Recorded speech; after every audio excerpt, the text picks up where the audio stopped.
네, 오늘 뉴스 비하인드에서는 홍준표 대구시장이 대구시 관련 기관에 무리하게 자기 사람을 심고 있다는 이런 비판적인 내용에 대해서 다뤄보겠습니다. 이상원 뉴스민 기자 나와 있습니다. 어서 오십시오. 안녕하십니까. 이태우 대구 MBC 기자 나와 있습니다. 어서 오십시오. 안녕하십니까. 이태우 기자. 네. 이게 여러 시민단체에서도 지적이 되고 기사에서도 지적이 된 내용들인 것 같은데요. 홍 시장이 좀 남다른 동기 챙기기부터 해가지고 인사에 대해서 여러 가지 얘기들이 있었던 것 같습니다. 대구 미술관장 선임 문제도 그렇고요. 그렇습니다. 그래서 오늘 이런 주제를 준비한 것 같은데 어떤 내용들입니까? 먼저 지금까지 공석이었던 대구 미술관 관장으로 노중기 작가가 선임됐습니다. 공식적으로 보면은 이 대구문화예술진흥원이 선임하는 것이지만 실질적으로는 대구시가 또 홍준표 대구시장이 낙점하는 구조입니다. 진흥원은 노 작가를 두고서 지역에서 오랫동안 활발히 활동해온 그 중견 작가라고 하고 있고 또 지역과 국내외 미술계와 눈높이를 맞춰서 오랫동안 공석이었던 이 대구 미술관을 조속히 정상화시킬 사람이라고 평가를 하고 있습니다. 하지만 지역 미술계는 그렇게 생각하지 않는 것 같습니다. 준비된 그림을 보시죠. 지난 목요일이었죠. 4일 오전에 지역 미술계 원로들이 모여서 기자회견을 했습니다. 노중기 관장 선임에 반대한다는 목소리를 내기 위해서입니다. 미술관이라는 것이 한 도시의 문화적 수준을 보여주는 장소인데 합당한 자격과 경력을 가진 인물이 운영해야 하는데 심의 과정도 불분명하게 엉뚱한 사람이 앉게 됐다는 겁니다. 그래서 반대한다는 성명을 만들어 서명을 받았는데 반나절 만에 700여 명쯤이 동참했다는 겁니다. 이들은 그 대구 미술관장 선임에 반대하는 그 성명을 발표했는데요. 핵심을 이야기하자면 전문가가 앉아야 한다는 것이고 또 이런 엉터리 결정을 내리게 된 대구시장은 책임을 지고 사과를 해야 한다는 그런 주장입니다. 그 대구 미술계는 노 관장 선임을 두고 걱정이 많습니다. 무엇보다 그 노 관장이 전시에 대한 기획 운영에 대한 그 경험이 전무한 상태이고 또 무엇보다도 이 관장 선임에 대구시장의 입김이 들어갔다는 주위의 시각과 말들 때문입니다. 노중기 작가는 그 영남고등학교 21회 졸업생으로 홍준표 대구시장과는 동기 동창입니다. 영남고등 동기 초상화와 그림을 선물로 그려주는 지자체 단체장 바라기가 관장이 되는 사태는 대구시장의 의중에 따라 아부하는 진흥원장과 행정관료들이 암묵적으로 형성한 카르텔인 것 같다. 이런 식이면 모든 기관의 예비기관장은 지방자치단체장에게 초상화를 가져다 바치고 공공전시회에 초상화를 출품하여 노골적인 아부를 하고 학연과 혈연에 목을 메어야 한다. 사실 그 홍준표 대구시장과 노중기 작가의 문제점은 그 6월 25일 저희들이 짚은 적이 있습니다. 그 기억하시는 분들도 있을 텐데 대구 미술관에서 지역 작가 조명전이라는 걸 했는데 그 전시회 중간에 작품들을 바꿔다는 일이 생겼습니다. 그 미술계에서는 이런 현상이 아주 드문 현상이라고 하는데요.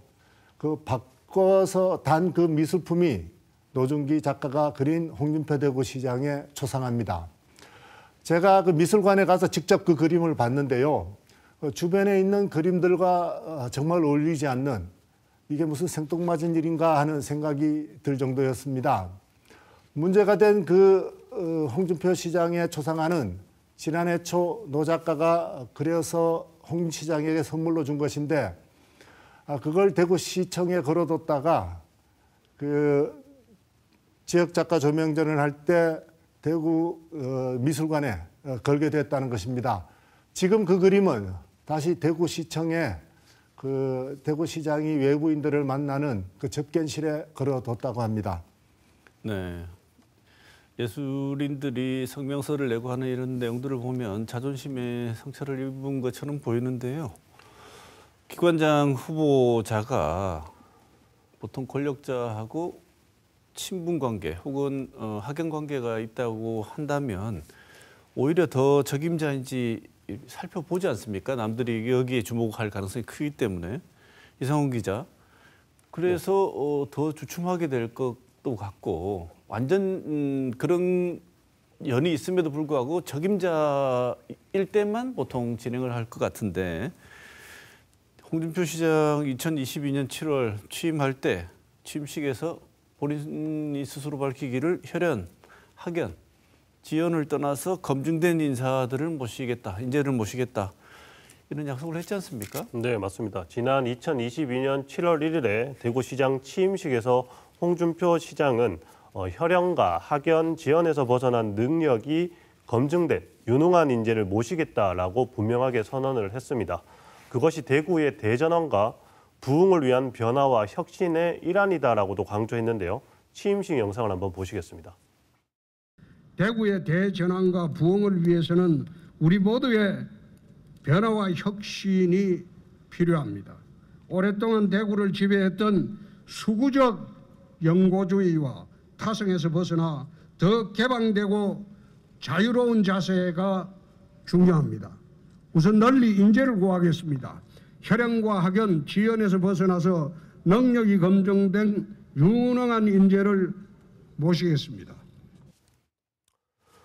네, 하지만 지난 1년 6개월 동안 이루어진 대구시와 대구시 산하기관 또는 관련 기관들의 인사들을 좀 살펴보면은 홍 시장에게 혈연과 학연, 지연에서 벗어난다라는 말의 의미는 어떤 지적이나 비판에도 개의치 않고 인연 있는 이들을 쓰겠다라는 의미가 아닐까 싶어지는데요. 특히 대구 메트로 환경 사장의 사례에서도 그런 게 좀 드러납니다. 대구 메트로 환경 사장은 지난해 12월에 홍 시장의 고교 동기가 또 조용하게 임명이 됐습니다. 변태현 신임 사장은 백이철 전임 사장이 총선 도전으로 공석이 된 자리에 올랐는데요. 마찬가지로 홍준표 대구시장과 영남고등학교 21회 동기입니다. 더 나아가서 현재 영남고 동기의 21회에 회장을 맡고 있기도 합니다.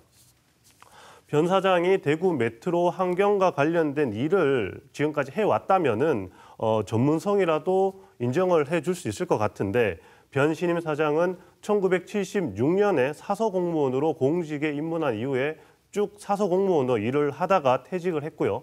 수성문화재단 사회이사 등을 지냈습니다. 네, 이상훈 기자. 대구 메트로 환경 좀 생소한데 어떤 곳인지 모르는 분들이 많을 것 같습니다. 소개를 좀 해주시죠. 어떤 곳이죠? 네, 문재인 정부의 공공기관 비정규직 제로화 정책의 하나로 2019년에 설립된 대구 도시철도 환경 및 경비노동 업체입니다.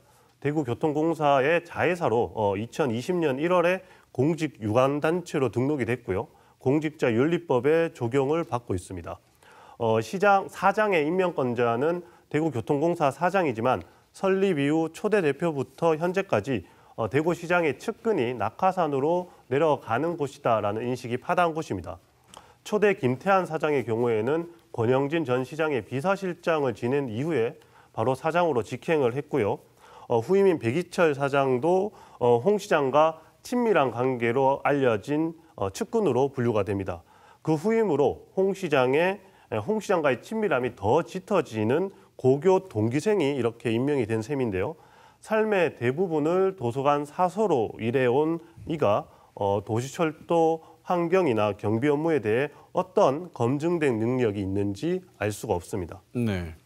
지금 얘기를 들어보면 검증된 능력이라는 것에 대해서 확인할 방법이 없다고 했는데 보통 검증된 능력이라는 건 지나왔던 이력들에서 보통 확인하는 거 아니겠습니까? 그건 확인이 안 되지만 홍준표 시장과 자신과 사적인 인연 혹은 개인적인 인연, 뭐 사람이 학연 지연이 없을 수는 없으니까요. 근데 이런 인연에만 기대서 하지는 않겠다. 그걸 오히려 멀리하겠다고 얘기를 했었는데 지금까지 이 기자가 얘기한 내용들에는 자기와 개인적인 인연이 많은 분들이 계속 선임이 된 것 같은데요. 특히나 지난달 취임한 표철수 신임 대구 엑스코 사장, 이분도 검증된 이력으로 봅시다. 보면 이력으로만 보자면 국제회의나 전시 등 관련된 산업에 경험을 축적한 이런 이력은 찾아볼 수가 없다고 하는데 이동 기자 맞습니까? 그렇습니다. 그 표철수 사장은 저희와 같은 기자로 사회생활을 시작했습니다. 2007년 대선 국면에서는 그 한나라당 그 박근혜 캠프에서 일을 했습니다. 그다음 2012년에는 안철수 대선 캠프에서 일을 했고요.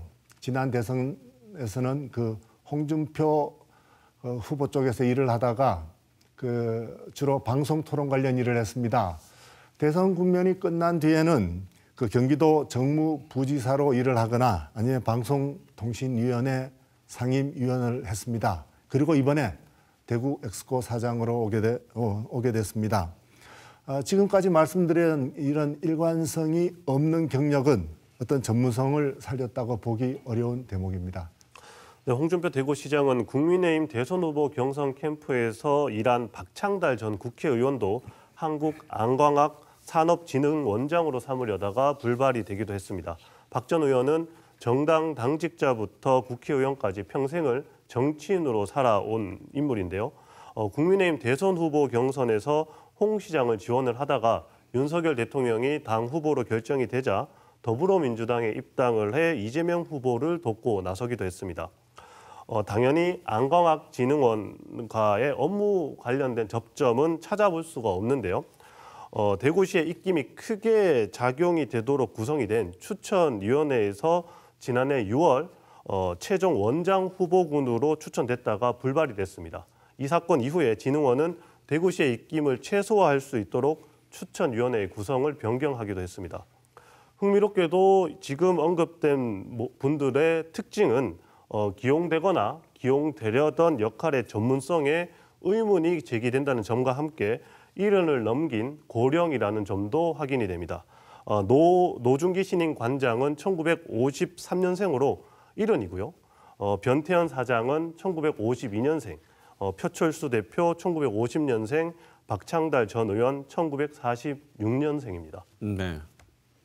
물론 연세가 있다는 것 자체가 능력을 수행하는 데 있어서의 중요한 하자다 절대 그렇게는 볼 수 없겠지만 유달리 이런 겹침 현상이 많은 것은 사실인 것 같은데요. 이토 기자. 네.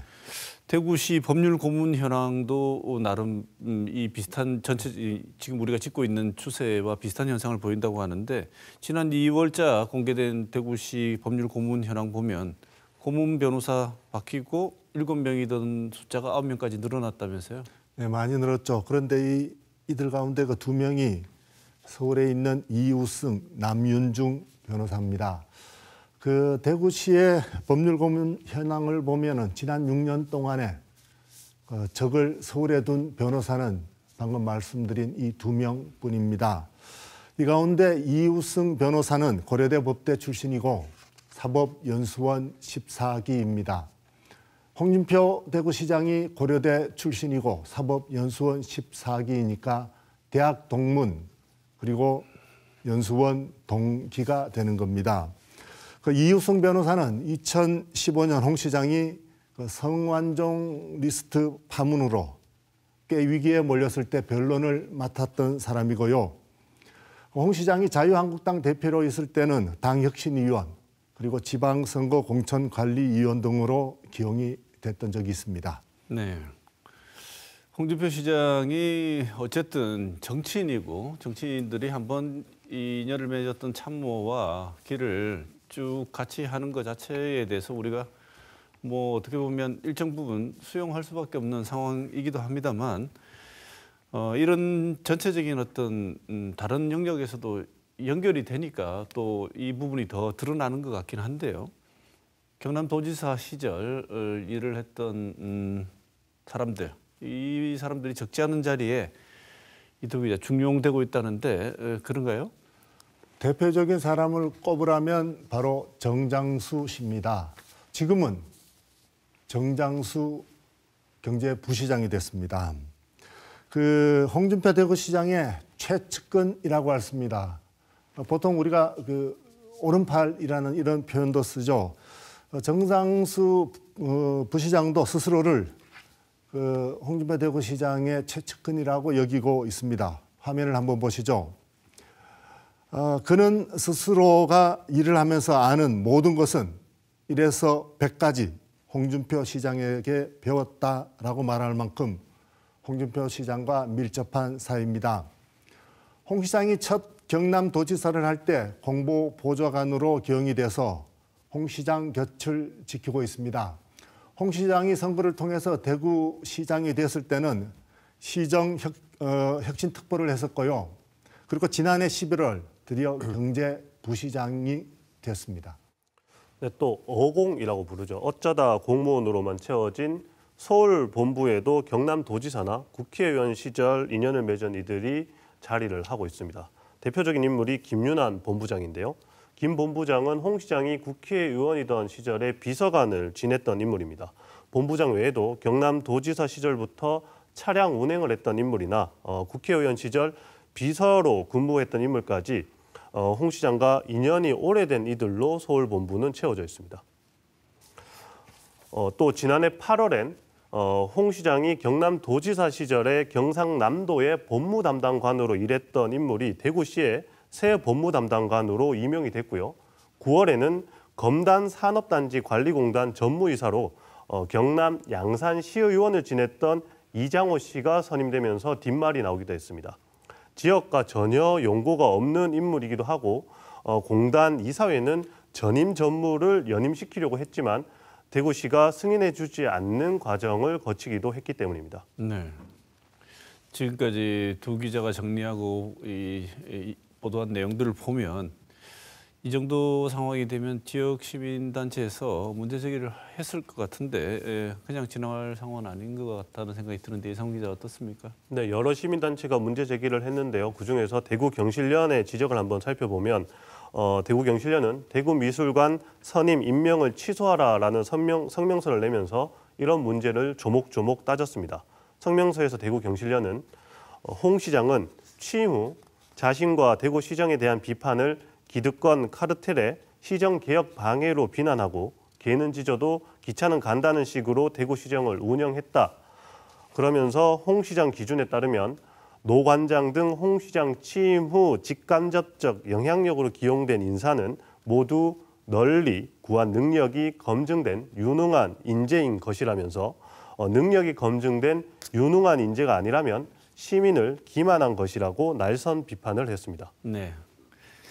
앞서 말씀드렸습니다만 정치인 출신의 시장이 할 수 있는 인재 기용, 본인이 진행해왔던 보좌관들, 참모들과 함께하는 것, 그 자체만을 비판할 수는 없을 것 같습니다.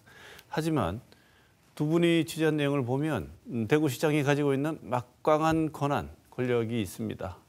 이걸 통해서 임명할 수 있는 여러 가지 자리가 있는데 애초에 밝힌 것처럼 적절한 인사가, 검증된 인사가 제대로 맞는 자리에 갔는가에 대해서 비판하고 살펴볼 문제는 다른 대목인 것 같습니다. 그런데 시민단체가 비판하기 이전에 그런 시정에 대해서 감시하고 견제하라고 있는 기관들이 있습니다. 의회가 있고 외부에는 언론들이 있습니다. 시민단체 이전에 이들이 작동을 제대로 하고 있는지에 대해서 비판적으로 한번 돌아볼 필요가 있을 것 같습니다. 오늘 두 분 좋은 취재해 주셔서 고맙습니다. 오늘 준비한 내용 여기까지입니다. 뉴스비하인드 오늘 여기서 마치겠습니다. 고맙습니다.